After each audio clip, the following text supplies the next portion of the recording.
Matt, I just wanted to say thank you very much for taking part in that challenge. Before we have a bit of a wider discussion with you, I mean, do you miss having a kick about? Do you miss that feeling of the ball hitting the back of the net?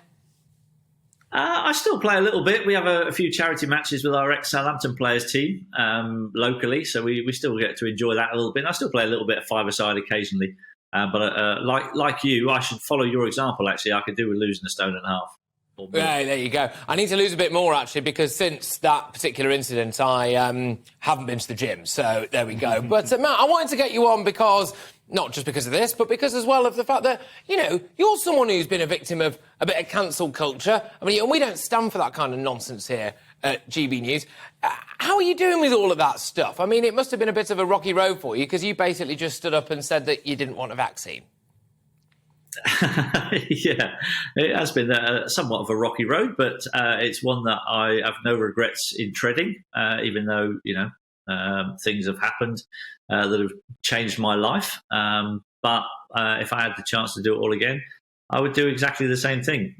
You know, I've always really been advocating for the last 2.5 years that everybody needs to be able to see both sides of the story and make their own mind up about stuff. And apparently that has me labelled as all sorts of names that, you know, people throw around these labels to try and discredit anything that you've said. But a lot of what I've said over the last couple of years has come to fruition. So, well, like what? Go on, run us through some of Matt Le Tissier's greatest hits. We did not have the rights. The Premier League refused to give us the rights to a video of your greatest goals. So we might as well do the greatest hits now of Matt Le Tissier's lockdown scepticism.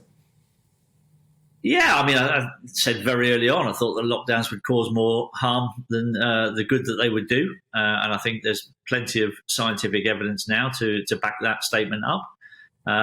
You know, I just thought early on in this, there was some not very nice stuff at play, that it would possibly lead to mandatory vaccinations and digital IDs. All things that have been spoken about quite comprehensively over the last 18 months. And these are big things in life, you know, and people, when I first mentioned them, because of the circles that I was talking in, when I first mentioned them, I was labelled as a conspiracy theorist, tinfoil wearing nutter. Still, I don't do this because I don't want to be the person. I have no desire in saying I told you so. That's not what the reason is. My reason for doing it is to try to warn people of what is coming down the road if you're not careful with what you allow your government to do to you. But isn't it absolutely amazing, Matt, that all power to you, whether or not people agree with you, for actually speaking up and standing firm on what you believe? Because you alluded to mixing in certain circles there, and whether that's the footballing world or the punditry world, I call some of those people lovies. They were too afraid to maybe say what they actually think, and they kept their rather cushy jobs, but actually they sold their principles down the river, whereas you didn't do that, did you?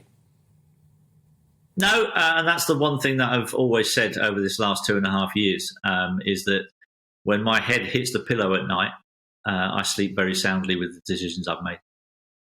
And